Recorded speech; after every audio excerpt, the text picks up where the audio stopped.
Un ami, bien sûr. Ouais, mais les modérateurs, mais on n'a pas besoin de modérateurs. En fait, il va pas y avoir grand-chose d'intéressant. Hein. Qu'on se le dise, je redécouvre l'interface et les outils de Twitch que j'avais oubliés depuis quelques années.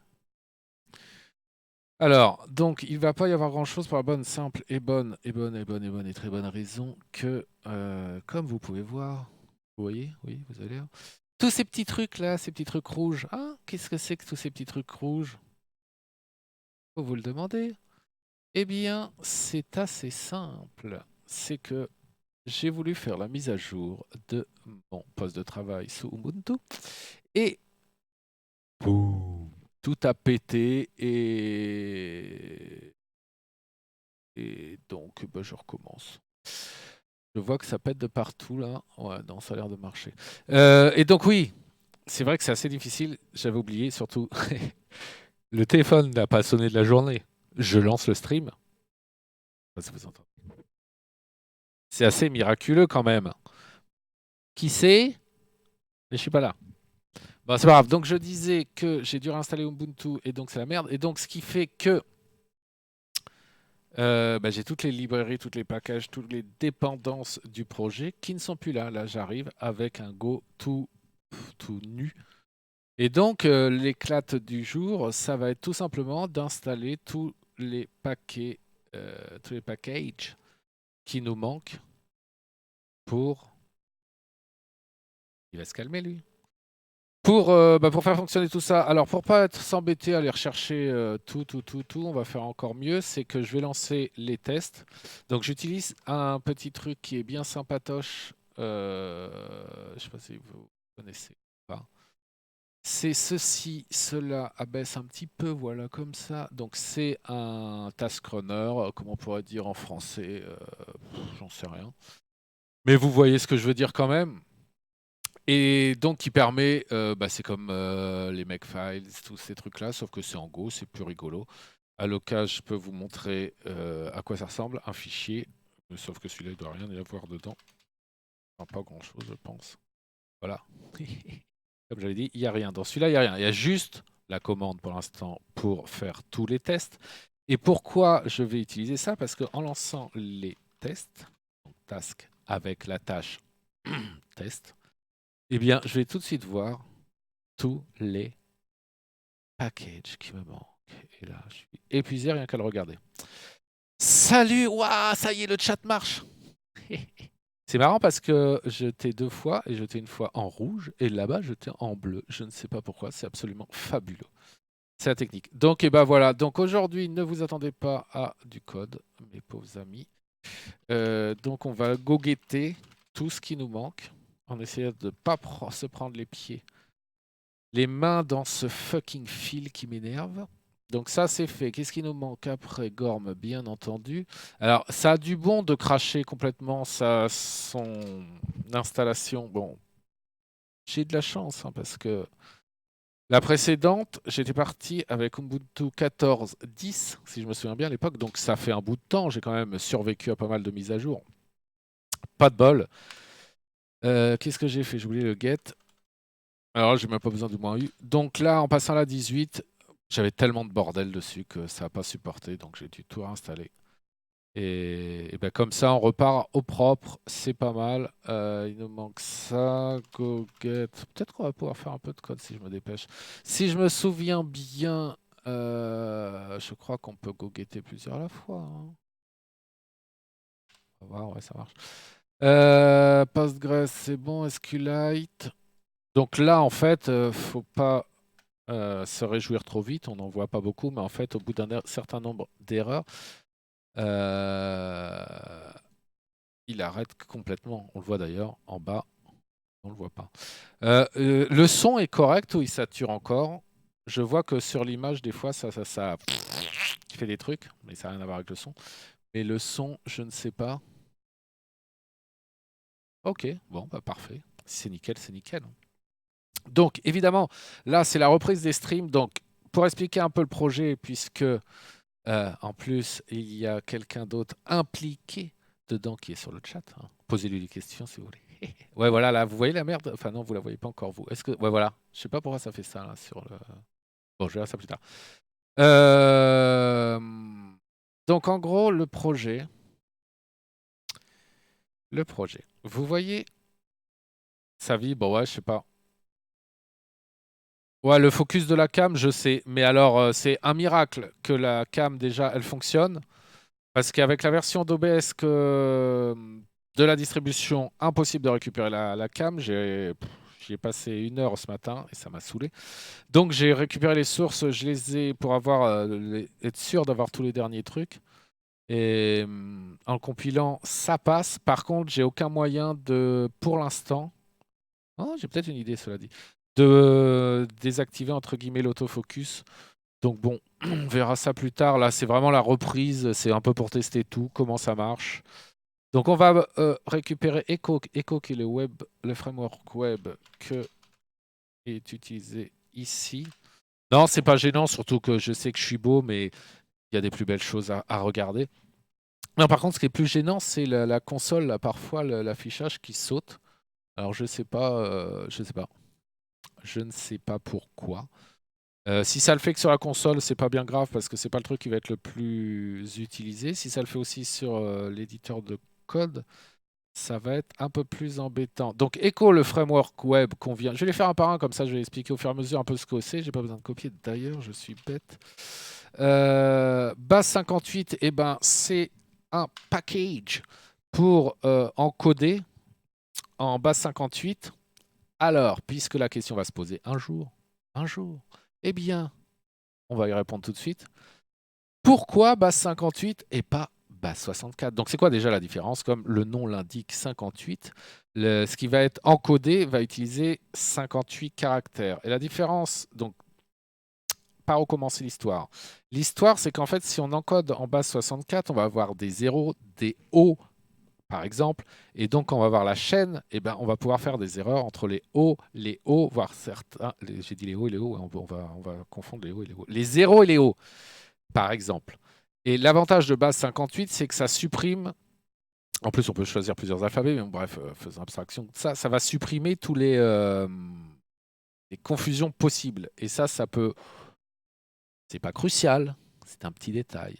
Mais les petits détails font les grandes... je sais pas quoi. Ah, si vous trouvez la suite, vous avez gagné.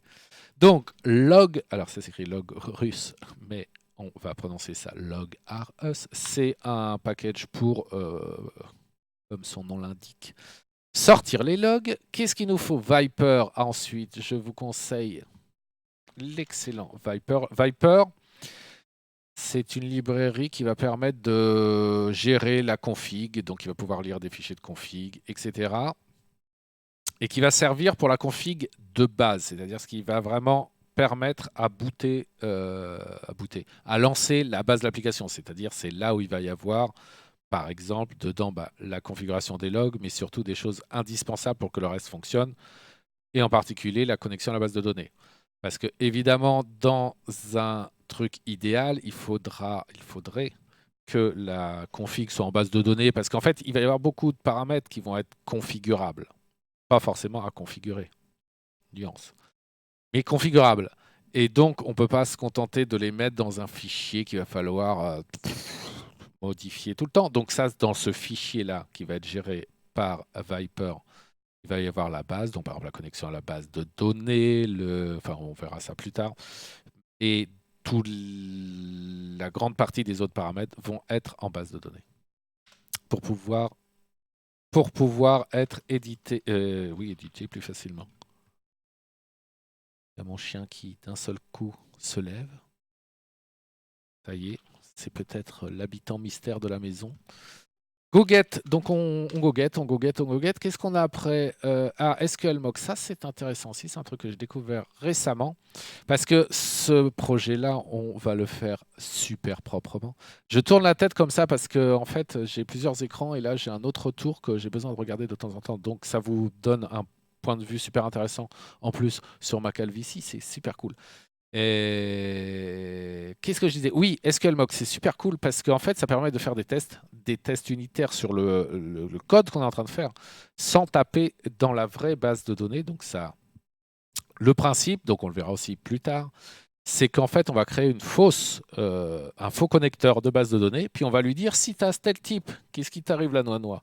Si tu as tel type de requête, eh bien voilà ce que tu dois répondre. Et donc, ça permet de faire abstraction complète de la base de données, parce que quand vous faites des tests unitaires pour vous, vous pouvez vous permettre de vous connecter à la vraie base de données, et même ça peut être cool, parce que ça va permettre de gérer les éventuels problèmes qui peuvent être retournés par la base de données. Mais sur un projet fait à plusieurs, et d'autant plus avec, parce qu'aujourd'hui on est un petit nombre, mais le jour où ça va passer open source, il va y avoir des milliers de gens qui vont vouloir participer. Et donc ils ne pourront pas tous taper, se mettre en place une base de données. Nanana. Donc avoir ce genre de choses, c'est super bien. Si c'est pas clair, c'est pas grave, on le verra dans un autre épisode. Et oui, parce qu'en fait, donc je vais essayer quand je vais développer sur PeerPX de faire des streams. Donc pour ceux que ça intéresse, eh ben, abonnez-vous. Hein, abonnez-vous, je sais pas où c'est, mais vous pouvez. Et comme ça, vous serez au courant. Je ne streamerai que ça parce que tout ce que je fais pour le vrai boulot, c'est pour ça d'ailleurs un peu que j'ai arrêté à l'époque où j'en faisais sur... comment ça s'appelait déjà le service là? Live coding. Ah oui, live coding. Paix à son âme. Alors, qu'est-ce qu'il nous manque? Donc, il nous manque Stéphane, certes. Ouais, on va prendre. Alors, par contre, comme vous voyez, j'ai toujours pas changé. C'est-à-dire que je commence des phrases, je les finis jamais. Et en fait, faut que je reste sur des sujets courts, sinon je me perds. Alors, ça, certes, bon, c'est pareil, c'est pour c'est un truc pour faciliter les tests unitaires, pour tester les retours, enfin ce qu'on attend, paf, ça va gérer. C'est super facile. Hop, qu'est-ce qui nous manque? Eh ben voilà, déjà, on a tout là. C'est magnifique. Bon, bah en fait, je croyais que ça allait être vachement plus long. Et ben ça, on a fini. Donc du coup, je suis embêté. Et ben du coup, on va faire... Quelle heure il est? 3h30, je dois partir à 4h. Il nous reste une demi-heure. Donc ce qu'on va voir, on va regarder un peu le code. Le code, pouf, le voilà, abracadabra. Ah oui, ça le fait aussi là sur le... J'ai eu l'impression. Bon, pourquoi est-ce qu'il il me met toujours ça en erreur? Certainement parce qu'il n'a pas tout indexé encore. Voilà, il a indexé, donc il a retrouvé les petits packages qui allaient bien. Donc on n'a plus de petits trucs en rouge. Ouais, on voit des barres qui passent, vous voyez, barres blanches qui passent sur le code. Bon, c'est pas grave. Donc là, on est où là? On est où? Ah oui, on est dans... Donc là, en fait, ce que je suis en train de coder. Je suis en train de coder l'API pour... Oui, c'est vraiment très chiant ce truc-là. Faudrait que je fasse autrement. Moi, ça me fait mal aux yeux. Donc l'API qui va permettre de tout faire, en fait. Voilà. Donc, et en l'occurrence, là, puisqu'on a un peu de temps, une demi-heure, donc là, on a le contrôleur. Donc pour... Mais c'est marrant, en fait, je sais ce qu'on voit derrière. Vous avez vu? On voit... Est-ce qu'on serait pas en train de voir ce qu'il y a derrière, justement? Parce qu'on voit que c'est un explorateur de fichiers. Voilà ce qu'on voit. On va tout fermer. Peut-être que ça a pu poser de problème. Non, on le voit toujours. Est-ce que j'ai quelque chose en dessous de ça? Le problème, c'est que si je retire ça et que j'ai un truc top secret du genre mon numéro, coucou, coucou, coucou, coucou, coucou. Toi, je peux te fermer déjà. Pouf, fermer. Hop, hop, hop, hop, hop, hop, hop, hop, hop, hop, hop. Bon, on verra. Tant pis. Ce que je ferai pour la prochaine fois, en fait, je mettrai plutôt que de capturer la fenêtre. Ah non, c'est emmerdant. J'allais dire plutôt que de capturer la fenêtre, je capturerai les applications, mais ça va poser problème quand je vais vouloir switcher comme là de l'éditeur au terminal. Voilà. Bon. Alors, il faudra faire avec. Donc là, c'est le contrôleur. Donc contrôleur HTTP qui va prendre en charge une requête. La requête qui va être le post, un post, requête de type post, pour uploader une photo.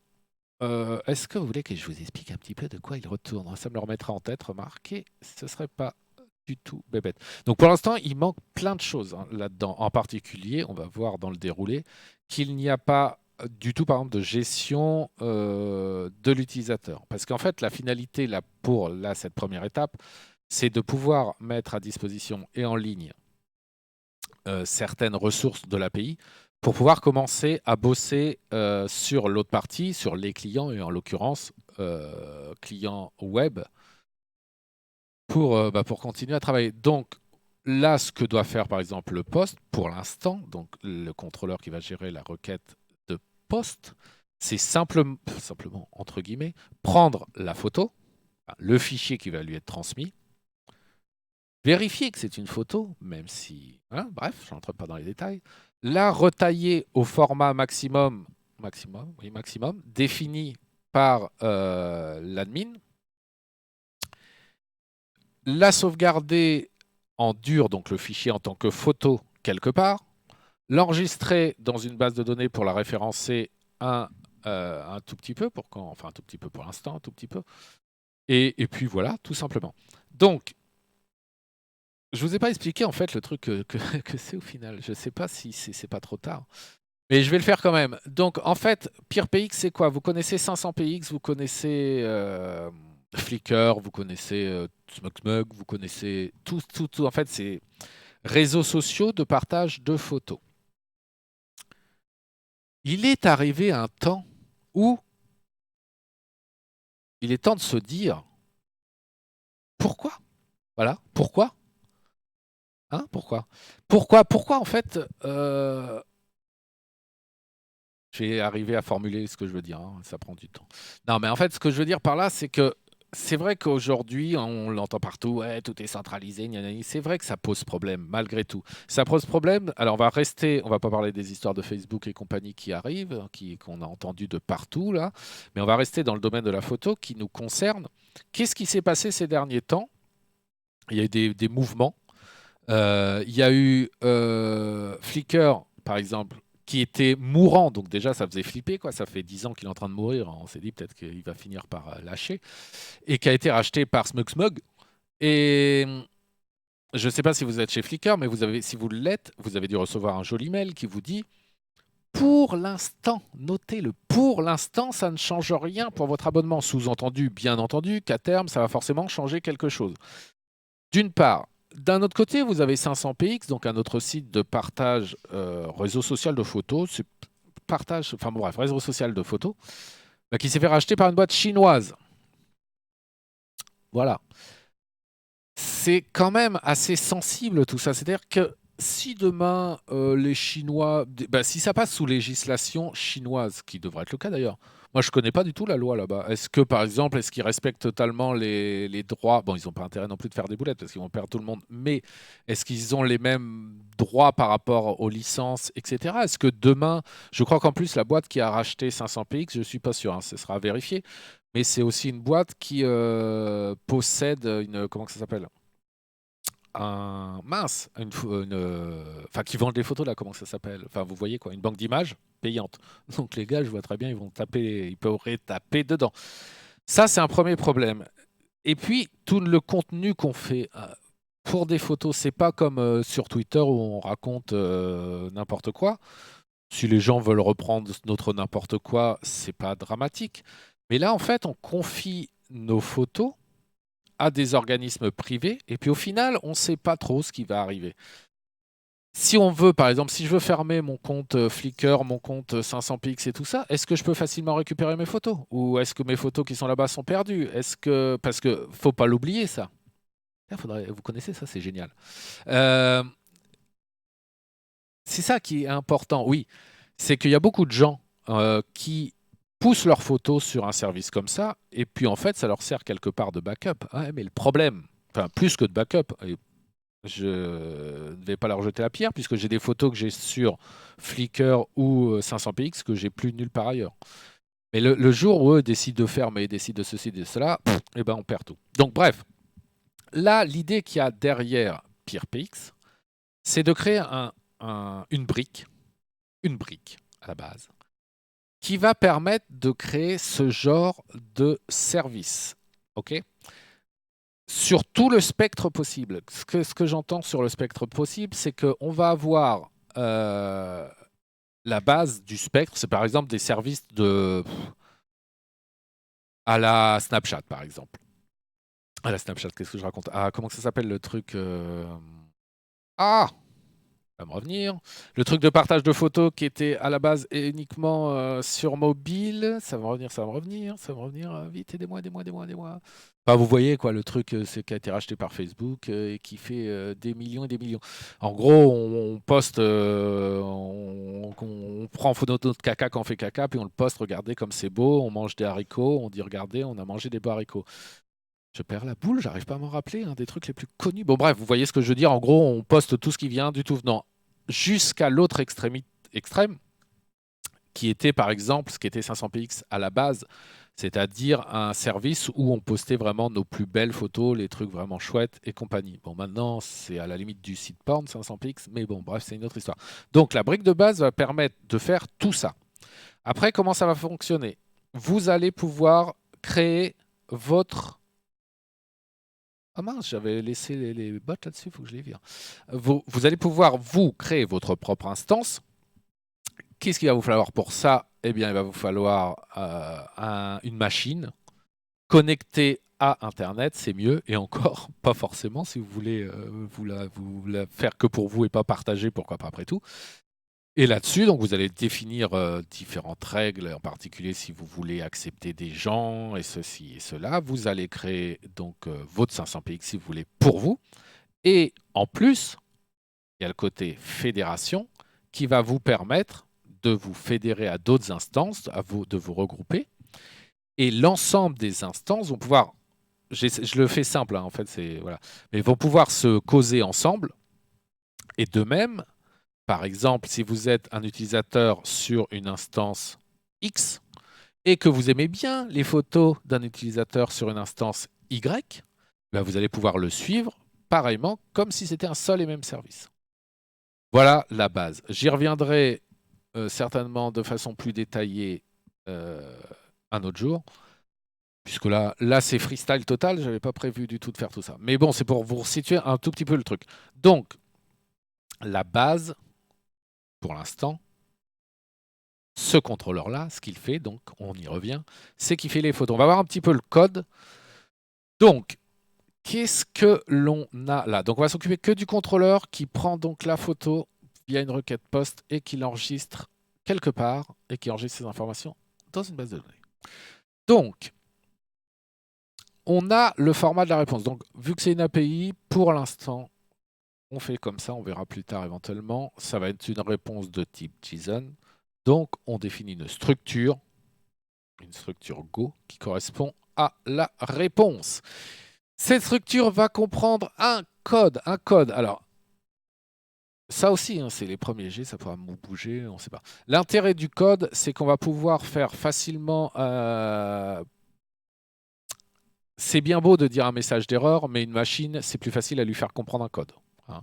Plutôt que de dire « Oh, on n'a pas pu l'enregistrer ». S'il faut que le client de l'autre côté, en tant que programme, parse le message humain pour le comprendre, ça va être le bordel. Alors que si on dit eh ben, si tu reçois le code 1, c'est que, par exemple, il n'y a plus de place sur le disque du machin et qu'il ne veut pas l'enregistrer. Et ben voilà, paf, tu le sais directement. Code 1, c'est ça. Code 2, c'est ça. Code 3, c'est ça. Donc, on met le code qui est un entier non signé parce qu'il ne va pas non plus y en avoir des centaines. Pour l'instant, il n'y en a que 2, donc c'est pour dire. Un message qui peut être utile s'il y a besoin d'ajouter des informations justement pour... Oui, c'est Instagram, exactement. C'était Instagram. Je suis toujours en retard, moi, je vois par rapport. Ça n'a pas changé depuis l'époque.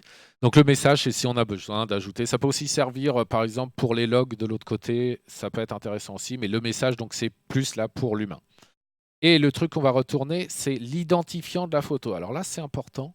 Je vais en parler peut-être tout de suite. Quelle heure il est? Ouais, enfin, dans un quart d'heure, il faut que j'arrête. On n'aura pas. J'en parle vite fait. En fait, l'identifiant de la photo, ce qui va être important, c'est que comme ça ne va pas être un service centralisé. Et pour autant, il faut que chaque photo ait un identifiant unique. Donc sur un service centralisé, c'est assez facile. Hein. Par exemple, on tape dans la base de données un truc en auto-incrémente et puis terminé, c'est la fête. On est sûr qu'on n'en aura pas deux pareils où on met n'importe quoi puis on met une contrainte sur la base de données comme quoi ça doit être unique aussi. Et on n'a pas de problème. Là, évidemment, quand une instance va recevoir une photo, et ben, elle ne va pas aller s'amuser à interroger toutes les instances qu'il va y avoir à travers le monde, parce qu'il va y en avoir des millions. Vous vous rendez compte? C'est complètement dingue. Donc c'est pas possible. Donc il faut trouver une solution pour avoir un identifiant unique. Ça, à la limite, c'est pas... Voilà, première contrainte. Et deuxième contrainte, que cet identifiant soit vraiment propre à la photo. Ça va permettre aussi qu'il n'y ait pas de doublons de photos ou des choses comme ça. Donc, on le verra plus tard, un jour, peut-être, quand j'y reviendrai au code de ce truc-là. Mais en gros, le principe, ça va être un hash de la photo qui va être réencodé en base 58 dont je parlais tout à l'heure. Et c'est magnifique. Et comme ça, bon, il y a des possibilités de collision, mais c'est tellement peu probable qu'on va considérer qu'il n'y en a. Enfin, si ça arrive, en tout cas, ça ne fera pas exploser la Terre. On sera sauvé. Donc, ensuite, on a notre réponse. Donc, début du contrôleur, qu'est-ce qu'on fait? On initialise une réponse vide. Donc, une réponse vide, il faut savoir qu'en Go, toutes les propriétés vont être initialisées, leur valeur par défaut. Par exemple, pour un entier, ça va être 0. Pour un booléen, ça va être false. Pour une chaîne, ça va être une chaîne vide, etc. Donc l'intérêt, bon, déjà on va en avoir besoin dans tous les cas, ou presque, sauf en cas d'erreur, de cette réponse-là. Donc on peut l'initialiser. S'il y a une erreur et si on la retourne, on n'aura rien à faire puisque le code 0, tiens d'ailleurs ça faudrait qu'on se le définisse. Est-ce que je l'ai mis ça? Il me semble que j'ai mis quelque part, pas pour celui-là. Parce que là le problème c'est que le code 0 ça va être le code initialisé par défaut et en général code 0 c'est que tout s'est bien passé. Alors que là, non. Bon bref, on oublie, on verra ça plus tard. Donc, qu'est-ce qu'on fait après? Donc, on va récupérer la photo. En fait, la photo va être passée dans la requête, dans le body de la requête HTTP. Donc, on va aller lire le corps de le body de la requête. C'est ce qu'on fait ici.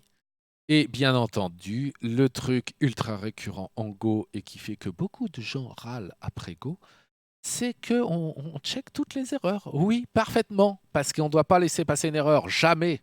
Jamais. Vous voulez un truc fiable, il faut vérifier tout, qu'il n'y ait jamais d'erreur, aucune erreur. Enfin, aucune erreur, il y en a, mais en tout cas, les prendre en charge toutes les erreurs. Donc là, bah, ça, vous allez, ce truc-là, là, vous allez aller, hop, je suis un peu trop. Vous allez le voir assez souvent. Il faut que je fasse gaffe, ouais, d'ailleurs, que j'ai pas tout l'écran. Donc là, concrètement, si l'erreur n'est pas nulle, enfin, s'il y a une erreur, on log et on retourne un code HTTP comme quoi internal server error. Et voilà. On n'oublie pas que ce body, il faudra le fermer. Donc défaire, pour ceux qui ne connaissent pas trop Go, fait que ce qu'il va y avoir après le défaire va s'exécuter quand on va sortir de cette fonction. Donc à n'importe quel moment, l'intérêt, c'est qu'on n'a pas besoin de spécifier l'instruction qui est là, on n'a pas besoin de la spécifier à chaque fois qu'on va sortir, on met défaire, pouf, instruction, et quand on va sortir de la fonction, cette instruction va s'exécuter. Première chose que l'on va faire, une fois qu'on a la photo, enfin donc la suite de bits qui représente la photo, c'est qu'on va s'assurer que c'est bien une photo qu'on nous donne, déjà. Parce qu'après, ça peut poser des problèmes. Bon, déjà, on peut détourner le... Comment que ça s'appelle? Détourner le service éventuellement pour y stocker d'autres choses. Mais bon, on verra qu'on peut quand même, dans tous les cas, et on peut toujours. Mais bon, on va quand même faire un minimum de vérification des données qui sont entrées. Donc pour l'instant, je précise bien, prévenez-moi quand il sera l'heure. Il sera à 4 heures que j'oublie pas mon fils à l'école. Donc pour l'instant, on va s'assurer que c'est soit du PNG, soit du JPEG. Donc, comment on va vérifier le type MIME en fait? Ben, en fait, chaque fichier, les premiers bits d'un fichier, les bits magiques, déterminent en fait le type qui est dedans. Donc, on va aller lire les premiers bits du fichier pour voir si ça correspond à du PNG ou du JPEG. Alors, évidemment, comme je disais tout à l'heure, je vous dis tout de suite le tips. Si vous voulez utiliser n'importe quel service, Flickr, machin, pour stocker vos fichiers qui ne sont ni des photos ni rien du tout, enfin, ça marchera peut-être pas, cela dit, il vous suffit de faire un format à vous qui va faire que les premiers bits vont correspondre aux bits magiques d'un fichier image. Je dis ça va peut-être au marché après parce que après, par exemple, on va le voir. Tiens, après, on va le voir après. Donc là, on a passé cette étape-là. Donc soit on est bien, c'est-à-dire c'est du format attendu et tout va bien. Et si ce n'est pas ça, on retourne le code 1. On met un message, quand je parlais, pour que le client en face, ça peut lui être utile s'il y a un humain derrière. Il y en a encore des humains, faut pas, voilà. Donc on lui dit que bah, t'as pas le droit de nous donner ce que tu nous as donné. Et puis hop, on lui retourne un statut bad request et bouge tout le monde. Ensuite, je monte trop ensuite. Ensuite, on va réencoder. Je sais pas si ça va mieux lui plaire comme ça, non? Non, oui, très bien. Hop, au moins j'aurais fait du code aujourd'hui, c'est trop cool. Ah mince. Bon, je n'ai pas tout installé, mais c'est pas grave. Donc, qu'est-ce qu'on va faire là? On va réencoder la photo pour... salut Xercam. Pourquoi? Pourquoi? Parce que déjà, les photos, dans un premier temps, encore une fois, on va toutes les stocker en JPEG. Alors ça, ce sera un truc qu'il faudra discuter aussi. Pour l'instant, ça me paraît le meilleur compromis. Mais ça peut être intéressant. Comment ça s'appelle? Le format de Google, enfin de Google, le WebP. Ça pourrait peut-être être intéressant, mais pour l'instant, c'est pas compatible partout. Donc, on reste sur JPEG. Donc, qu'est-ce que l'on va faire? On va créer une image au sens... Donc, il y a la librairie image, la librairie standard de Go. Donc, on va en fait instancier une nouvelle image à partir de notre photo qui est sous forme de byte actuellement. On a ça. Bon, pareil, s'il y a une erreur, si on n'arrive pas à le faire, pouf, paf.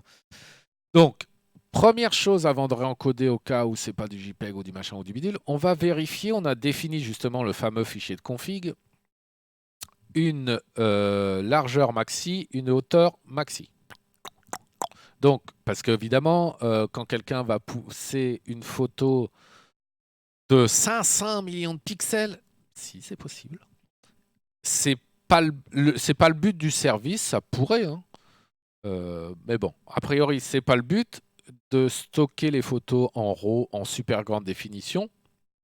Chacun peut faire ce qu'il veut hein, sur son instance, mais en tout cas, bon, faudra quand même mettre des limites. Donc là, il y a des limites en nombre de pixels, en hauteur, en largeur. S'il y en a un des deux qui est dépassé, eh ben, on la resize. Et puis voilà, donc ça va se faire ici. Donc on la retaille à un des deux formats, en tout cas pour que ça colle. Alors on peut définir aussi... Non, bon, bref, on n'a pas le temps, mais j'y reviendrai. De toute façon, on va revenir tout ça au fur et à mesure. Donc après, on va voir, là, on a testé si c'était du JPEG, ici. Donc, on a besoin de réencoder si c'est pas du JPEG. Donc, si c'est pas du JPEG, eh ben, on réencode en JPEG. Pour l'instant, au niveau des qualités de réencodage de JPEG, vu que ça, en fait, cette photo-là va nous servir de photo de master, entre guillemets, c'est celle qui va rester stockée. Je la réencode à la qualité max. On verra en fonction de ce que ça bouffe comme ressource, mais puis ce sera aussi certainement à définir comme option et chaque admin pourra le faire comme il veut. Donc pour l'instant, en tout cas, là, en code dans le dur, c'est en 100. Voilà, donc on la réencode en JPEG, elle est taillée, tout va bien, tout est là. Donc une fois qu'on l'a entre guillemets normalisé, on va récupérer le hash, c'est ce que je vous ai expliqué tout à l'heure, donc c'est un SHA-256, 8, 6, et que l'on va ensuite passer en base 58 le résultat. Donc c'est ce qui est fait ici, là. C'est magique. Et donc, c'est important de le faire une fois que la photo est entre guillemets normalisée. Comme ça, sur une même instance, toutes les photos seront normalisées de la même façon. Et donc, on est un peu plus sûr de ne pas avoir de photos identiques. Parce que ça aussi, ça peut être important pour éviter que ce qui se passe beaucoup en vidéo, par exemple, c'est-à-dire des mecs voient les vidéos qui marchent sur YouTube, les récupèrent, les réencodent et, et les mettre par exemple sur Facebook et se fassent plein de pognon. La webcam en 1080p, ouais, ça fait drôle, on voit mes boutons et tout là. Crotte de nez. Ah, je te baisserai, je remettrai ma vieille webcam pourrie s'il n'y a que ça qui vous fait plaisir. Donc voilà, donc on récupère le hash. On récupère donc au final, une fois encodé, la taille. largeur, hauteur, parce que ça, on va en avoir besoin donc, pour l'enregistrer dans la base de données, puisqu'on va enregistrer ces informations-là en base de données. Bon, ça, c'est un petit hack pour le moment, puisque pour le moment, pour le dev, on ne passe pas en HTTPS pour différentes raisons. Je ne vais pas rentrer dedans. Donc, la photo... Enfin, on s'occupe pas. Mais bon, ça, c'est la propriété qui va permettre de récupérer la photo, donc son URL en RAW. En RAW, je sous-entends par là que c'est la photo dans son format original. Donc, là, ça devient un petit peu rigolo, mais on en parlera plus tard. Parce que là, en fait, alors, les photos, la photo de base, la photo principale, va être stockée. On peut la stocker dans plein d'endroits différents. Donc, j'ai fait une interface de stockage donc qui supporte get, put, delete, à peu près tout. Et à partir de là, on va implémenter cette interface pour différents moyens de stockage. Donc le premier que j'ai implémenté, c'est forcément du stockage tout simple sur disque, sur le serveur. Et celui d'après que je ferai, c'est du stockage sur un service sur l'OpenStack et concrètement sur l'Object Storage d'OVH. Et après, on peut faire, grâce à ce système d'interface, on pourra faire tous les systèmes de stockage que l'on veut utiliser et on pourra en faire plein, quoi. Du S3, du tout. Il n'y a plus de limite. Donc, c'est super. Donc, mais on va être super bien calé par rapport au temps. Vous allez voir, c'est magnifique. Donc, j'aurais pas codé, mais au moins, ce sera expliqué. Donc ça, c'est pour définir l'URL pour récupérer la photo dans sa format normal. On le sauve dans le data store, on la sauvegarde dans le data store. Donc le data store, là, pour l'instant, c'est uniquement du disque, mais comme je viens de le dire, ça peut être plein d'autres choses. Ça pourra être plein d'autres choses. On enregistre les données en base de données. Alors là, il y a un petit truc que je n'ai pas implémenté non plus. Bah si, je l'ai implémenté, je suis magique. C'est-à-dire que si on a un problème quand on sauvegarde les données dans la base de données, ça ne sert à rien de garder la photo dans le data store. Donc si on a une erreur lors de l'enregistrement de la ligne dans la base de données, enfin, des données dans la base de données, eh bien, on supprime la photo qui est enregistrée dans le data store. Alors, on peut remarquer un truc, c'est que s'il y a une erreur, je m'en fous complètement. Je la log, c'est tout, mais je ne retourne pas d'erreur au client. Donc, s'il y a une erreur, qu'on soit bien d'accord. Enfin, comment dire? Là, s'il y a une erreur au niveau de l'enregistrement dans la base de données, on log l'erreur dans la base de données, on supprime la photo du data store, mais on ne met rien de spécifique. Enfin, je veux dire, on ne réagit pas à l'erreur, en dehors de la loguer, à l'erreur qui peut être du fait de la suppression. Ça marche, tant mieux. Ça ne marche pas, tant pis. Puisque, d'autant plus que dans tous les cas, vu qu'il y a une erreur de création dans la base de données, on va retourner un code HTTP d'erreur. Et s'il n'y a pas d'erreur, on arrive là au miracle. J'ai pas mon GoLinter qui est installé, c'est pour ça. Et donc, on retourne. Donc, on définit la propriété ID qui correspond au hash de la photo et on retourne la réponse que l'on a vue là-haut avec tout ce qui va bien et qui est implémenté. Et voilà, c'est génial. Donc, il est 56.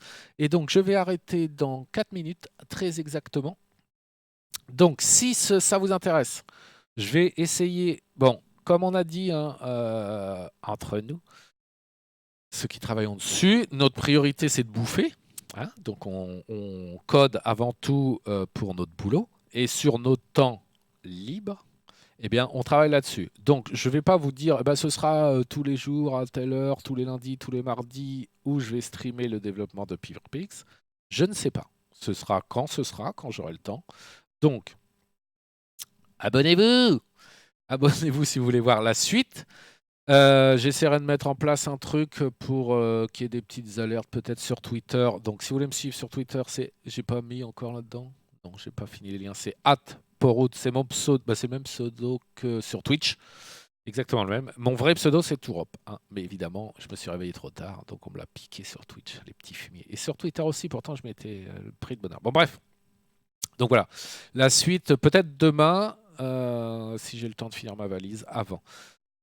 Et voilà. Et pour répondre à la question de Xarkam, s'il est toujours là, parce que là, en fait, donc l'éditeur que j'ai, c'est Goland, l'éditeur de JetBrains. Euh, Par rapport à VS Code. Alors, j'aime beaucoup VS Code. Hmm, disons que j'aime mieux. Enfin, le problème, c'est que ça avance tellement vite, VS Code, et que maintenant, ça fait bien 3 mois que je ne l'ai pas utilisé pour du goût.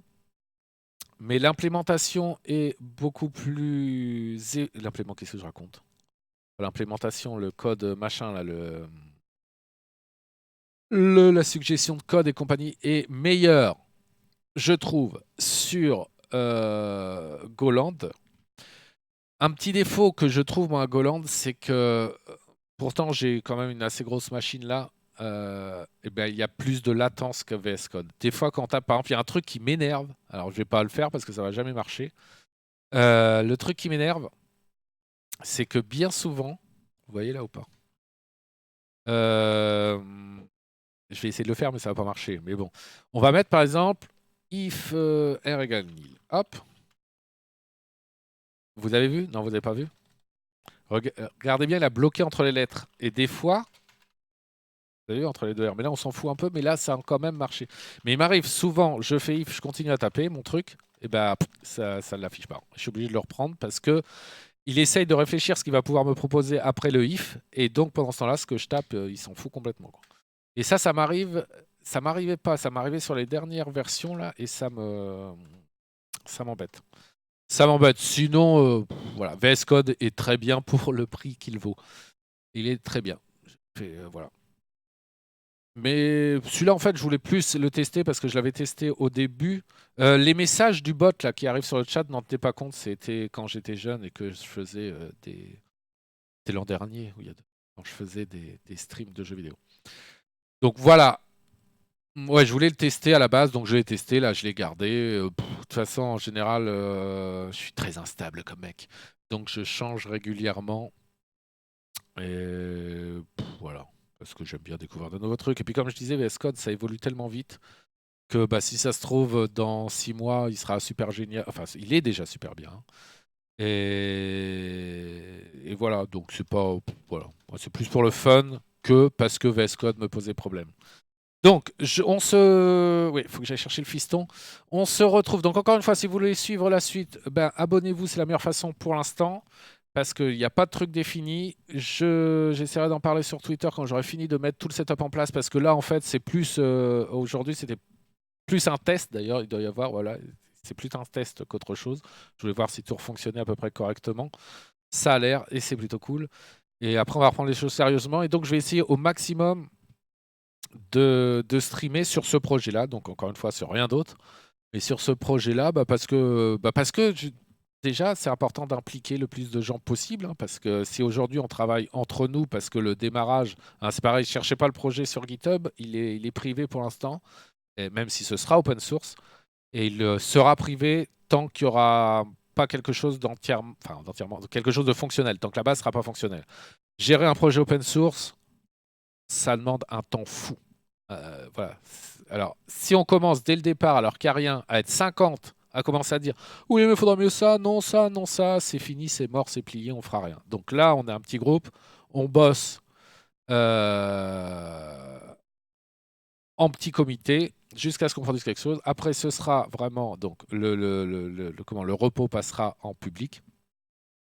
Si ça vous intéresse, cela dit quand même, vous pouvez quand même me contacter d'une façon ou d'une autre. Mais pour l'instant, en termes de dev pur et dur, a priori, on n'a pas besoin de grand monde. Par contre, ce qu'on pourrait avoir besoin, c'est des personnes qui ne sont pas forcément des codeurs, des gens qui peuvent par exemple rédiger de la doc en français et en anglais, des gens qui peuvent en parler parce qu'il va falloir en parler pour que ça avance.